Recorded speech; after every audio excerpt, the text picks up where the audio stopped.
महात्मा गांधी के ऐतिहासिक चंपारण सत्याग्रह के 108 वर्ष पूर्ण होने के अवसर पर पूर्वी चंपारण जिले के मोतिहारी स्थित बापू सभागार में गांधी एवं किसान विषय पर सम्मेलन का आयोजन किया गया। इस संगोष्ठी का उद्घाटन बिहार के राज्यपाल आरिफ मोहम्मद खान, पूर्व केंद्रीय कृषि मंत्री राधा मोहन सिंह ने दीप प्रज्वलित कर किया है। वहीं राज्यपाल ने मोतिहारी के ऐतिहासिक गांधी संग्रहालय चरखा पार्क का भी भ्रमण किया और वहां महात्मा गांधी से जुड़ी दुर्लभ वस्तुओं और दस्तावेजों को देखा। इस अवसर पर उन्होंने कहा, हमारा सौभाग्य है कि हम बापू की कर्मभूमि चंपारण आए हैं। यह धरती केवल ऐतिहासिक नहीं बल्कि प्रेरणादायक भी है। यह गांधी का तीर्थ स्थल है। यहाँ आकर स्वतंत्रता आंदोलन की स्मृतियाँ जीवंत होती है। हम भले ही आज़ाद भारत में जन्मे हैं, लेकिन आज़ादी की कीमत हमारे पूर्वजों ने अपने बलिदान से चुकाई है, जिसे आज की युवा पीढ़ी को समझना अत्यंत आवश्यक है। राज्यपाल ने अपने संबोधन में यह भी कहा कि 15 अप्रैल 1917 को ही महात्मा गांधी पहली बार चंपारण आए थे, जब स्थानीय किसान पंडित रामकुमार शुक्ला के आग्रह पर उन्होंने यहाँ की नील की खेती और उससे जुड़ी शोषणकारी व्यवस्था के खिलाफ एक बड़ा आंदोलन शुरू किया था। और यही दिन भारतीय स्वतंत्रता संग्राम में एक नए युग की शुरुआत मानी जाती है। राज्यपाल ने गांधी जी के जीवन के उस अध्याय को विशेष रूप से याद किया जब उन्होंने चंपारण में सत्याग्रह की नींव रखी। यह पहला अवसर था जब गांधी जी ने भारत में अपने राजनीतिक दर्शन को व्यवहारिक रूप से लागू किया और देश को यह दिखाया कि सत्य और अहिंसा के मार्ग पर चलकर भी परिवर्तन लाया जा सकता है। उन्होंने युवाओं से आग्रह किया कि वे गांधी जी के सिद्धांतों को सिर्फ इतिहास की पुस्तकों तक सीमित न रखें, बल्कि अपने जीवन में उतारे। आज जब समाज विविध चुनौतियों से जूझ रही है, गांधी जी की विचारधारा पहले से अधिक प्रासंगिक हो गई है। लेकिन चंपारण के पंडित राजकुमार शुक्ला जी वो बापू के पास पहुंचे। जो मैंने पढ़ा है उसके हिसाब से शुरू में बापू ने उन्हें बहुत गंभीरता से नहीं लिया, लेकिन वो लगे रहे और बापू को तैयार करने में कामयाब हो गए कि उनको चंपारण लेके आए। और मैं वो वृत्तांत पढ़ रहा था कि कैसे 15 अप्रैल की रात में जब आचार्य कृपलानी जो इतिहास पढ़ाते थे मुजफ्फरपुर में, वो अपने निवास पर पहुंचे तो उन्हें एक तार मिला कि इस ट्रेन से महात्मा गांधी चंपारण जाने के लिए मुजफ्फरपुर पहुंच रहे हैं। वो पढ़ाते थे, उन्होंने अपने कुछ छात्रों को, दूसरे लोगों को जमा किया कि मुजफ्फरपुर स्टेशन पर उनका स्वागत किया जाए और उनको अपने निवास पे लाने के लिए शायद ट्रेन अगले दिन होगी, ये 14 तारीख की बात है। तो उन्होंने अपनी जीवनी में लिखा है कि उनके एक छात्र ने उन्हें सुझाव दिया कि महात्मा गांधी साउथ अफ्रीका से बहुत ख्याति प्राप्त कर चुके थे, इतना बड़े आदमी का आगमन हो रहा है, हमें उनकी आरती करनी चाहिए। आसपास से फूल इकट्ठे किए गए क्यारियों से, लेकिन आरती के लिए माना गया कि श्रीफल, नारियल जरूरी है। और आचार्य कृपलानी खुद ना, बाजार तो बंद था रात में, वो नारियल के पेड़ पे चढ़ के उन्होंने हरे नारियल तोड़े और स्टेशन पहुंचे लालटेन लिए हुए और ढूंढा जा रहा है। ये राष्ट्रीय तीर्थ से कम का दर्जा नहीं रखती।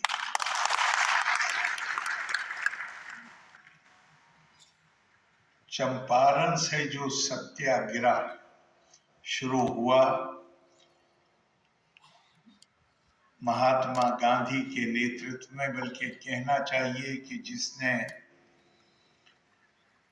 मोहनदास करमचंद गांधी जी को महात्मा गांधी में परिवर्तित किया, बापू में परिवर्तित किया, यही वो पुण्य भूमि है।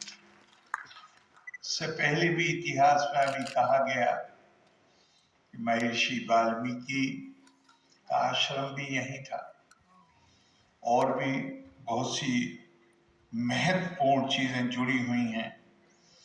लेकिन आज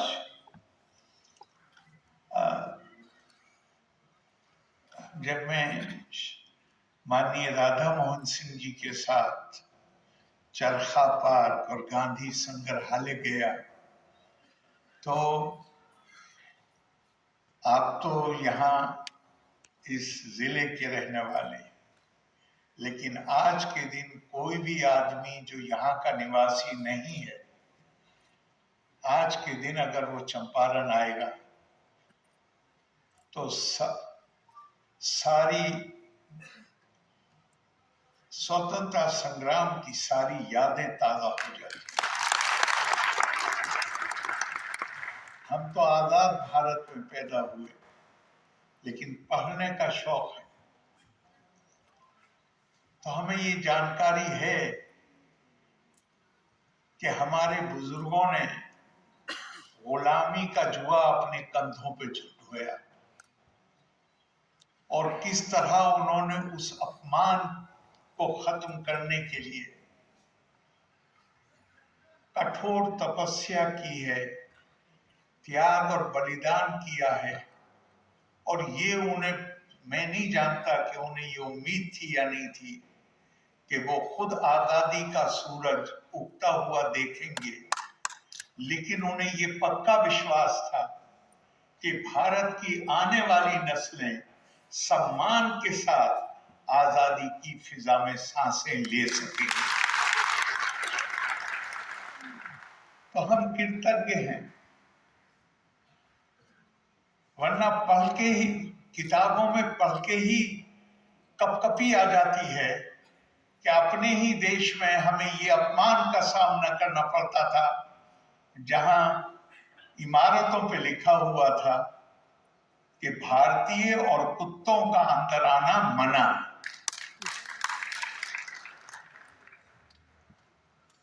उसी जुल्म का, बल्कि उस जुल्म का एक बड़ा हिस्सा,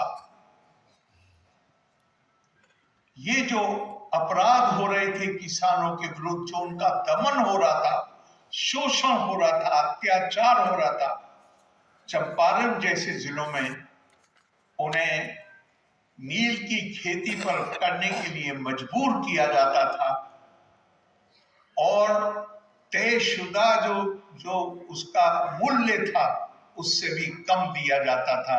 ये उसी जुल्म का हिस्सा था। भारत की आजादी नहीं, आप गौर करिएगा, दुनिया का सबसे प्रगतिशील और विकसित राष्ट्र अमेरिका, जहां एक लंबा इतिहास है काले रंग के लोगों के खिलाफ अत्याचार का, कानूनी तौर पर गुलाम बना के रखा जाता था। गुलामी खत्म हो जाए, कानूनी तौर पर गुलामी खत्म हो जाने के बाद भी अत्याचारों का सिलसिला जारी रहा। वो अत्याचारों को रोकने में कौन आंदोलन सफल हुआ? मार्टिन लूथर किंग का आंदोलन सफल हुआ। मार्टिन लूथर किंग ने किससे प्रेरणा प्राप्त की? महात्मा गांधी से। साउथ अफ्रीका, जहां अभी आपको भी याद होगा, ज्यादातर लोगों को, जहां अपार्थीड होता था, काले रंग के लोग इस क्षेत्र में घर भी नहीं बना सकते, निकल भी नहीं सकते सड़क से। उस अपार्थीड को किसने खत्म किया? नेल्सन मंडेला ने। नेल्सन मंडेला का आदर्श पुरुष कौन? प्रेरणा कहां से ली? महात्मा गांधी। ये जो महात्मा गांधी के आदर्श और मूल्य थे, जो मुझे इतना सा भी संदेह नहीं है कि उनकी प्रेरणा का स्रोत मुख्यतः एक ग्रंथ था जिसका नाम है श्रीमद् भगवत गीता। उससे उन्होंने सत्याग्रह सीखा, उससे उन्होंने अहिंसा सीखा, उससे उन्होंने सत्य पे जमे रहना सीखा, उससे उन्होंने त्याग और तपस्या सीखा और दुनिया में ऐसा आदर्श प्रस्तुत किया कि नेल्सन मंडेला के भी वो प्रेरणा पुरुष बन गए। केवल भारत को आजादी नहीं दिलाई, उसके बाद साउथ अफ्रीका की आजादी भी उन्हीं से प्रेरित।